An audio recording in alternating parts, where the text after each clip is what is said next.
Now when Jesus heard this, he withdrew from there in a boat to a deserted place by himself. As we've just heard, he had learned that John the Baptist had been beheaded. Herod had had a birthday party. There was entertainment, dances, and an abundance of food. John was part of the entertainment. Both John and Jesus had challenged Herod and his friends for their collusion with the imperial power of Rome and the neglect of the poor and marginalized of Israel. Jesus was upset. He needed time to reflect, perhaps to pray, but above all to be still and not have people bothering him. Then 5,000 people turned up, well, men. We have an interesting juxtaposition of fear and death in the story of John's beheading. That of fulfillment in abundance in the feeding narrative. The murder of John the Baptist is a result of power confronted and hypocrisy exposed. Where fear reigns, violence cannot be far behind. While the blood-tinged birthday banquet represents the old order, with its fear-mongering and death-dealing ways, the feeding of the 5,000 heralds the new order, fullness of life and health for all, even women and children. This juxtaposition couldn't be more ironic or powerful. One moment, Matthew is inviting us to focus on yet another episode of The Rich and Famous, and the next verse, our attention is fastened on the scene portraying poor, sick, hungry people looking for relief. For the majority of the population of the first century Mediterranean world, food scarcity was the norm. A few years ago, when I was studying theology, the comparison of the first century world and our own astounded me.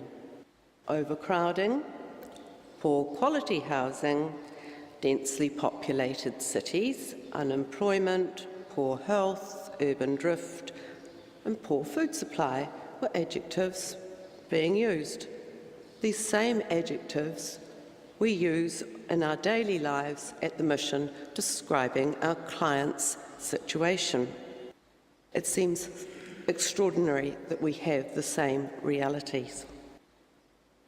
We will never know how Jesus fed what was likely to be 20,000 people when you count the women and children, but we don't really need an explanation. What is interesting is that all four Gospels record this story. The miracle of this story is highlighting having faith in a God of abundant life. Abundant life is not having stuff, it's more about doing and giving. This is quite a hard concept for some to grasp in our very consumer-driven society. Capitalism and consumerism drive the economics of our world. We are encouraged to spend our money in numerous places: the mall, cafes, restaurants, travel, and at various entertainment venues. We work to earn money and then spend it. Doesn't sound very satisfying, does it? But for most of us, this is an empty and unproductive way of life. The other side to this work-spend scenario is unemployment and the inability to spend. Throughout the world, the unemployment is causing a huge problem, especially unemployed youth. Our economic system of capitalism can no longer be maintained. However, we have no other viable option on offer. In the meantime, we have worldwide social and ecological problems that need to be urgently addressed. Warren Buffett, the third richest man in the world, said of our economic system, "The rich are always going to say that give us some more money and we'll go out and spend it, and then it'll trickle down to the rest of you.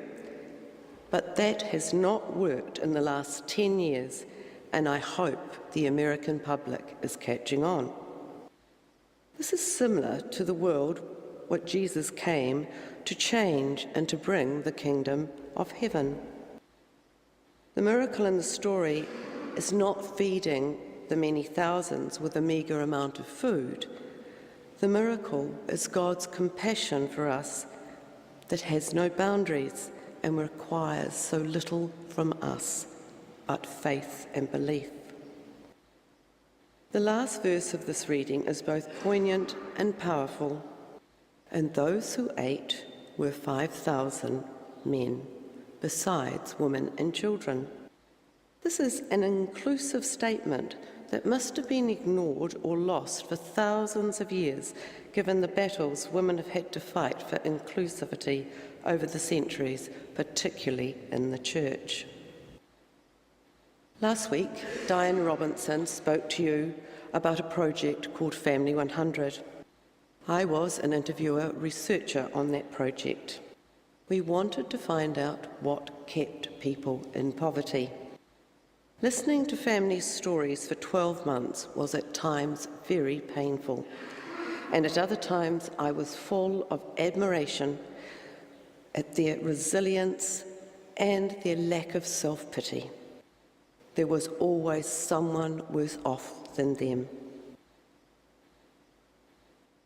Today, the disciples yet again upset Jesus. Matthew gives the disciples very bad press. They're a bit like teenagers. You tell them to do something, you tell them what it's all about, but they never quite get the message. Nevertheless, today I do sympathise with the disciples having to feed 5,000 with 5 loaves and 2 fish. That was quite a daunting task. Matthew's miracle depicts what happens when you move from a worldview of scarcity, we have nothing here but 5 loaves and 2 fish, to one of abundance and gratitude. Despite their shortcomings, God used those reluctant disciples to care for the poor and the hungry. The 12 baskets of leftovers are a reminder that in God's economy there is always more than enough.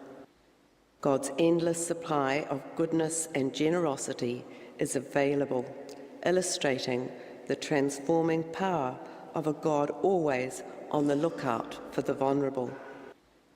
And our willingness to share our stuff, our food, our money, our time, ourselves, we find our own transformation, sometimes a joyful process, often a costly one, always a consequential one.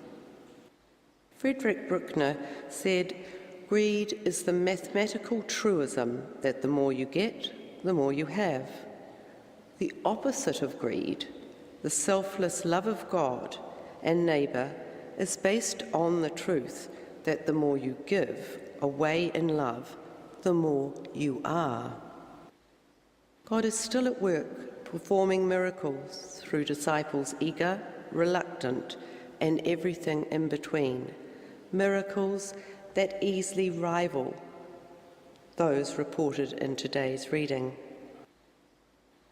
My work at the mission needs your food donations, your clothing donations, and your financial ones, because without them, we cannot provide the food parcels, the clothing, the homeless service, or our medical service without them.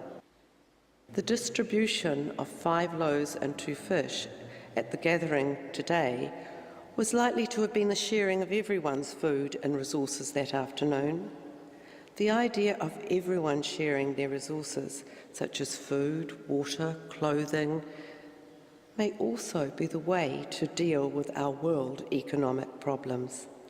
This is the essence of this miracle story: compassion by giving and caring. We therefore must be ready to assist others, be more godlike in our ability to demonstrate compassion to others, and be ready to feed others as God constantly stands ready to feed us. Let us not be people of indifference. Let us instead take time, as Jesus did, to feed with compassion and love those who come seeking solace. Amen.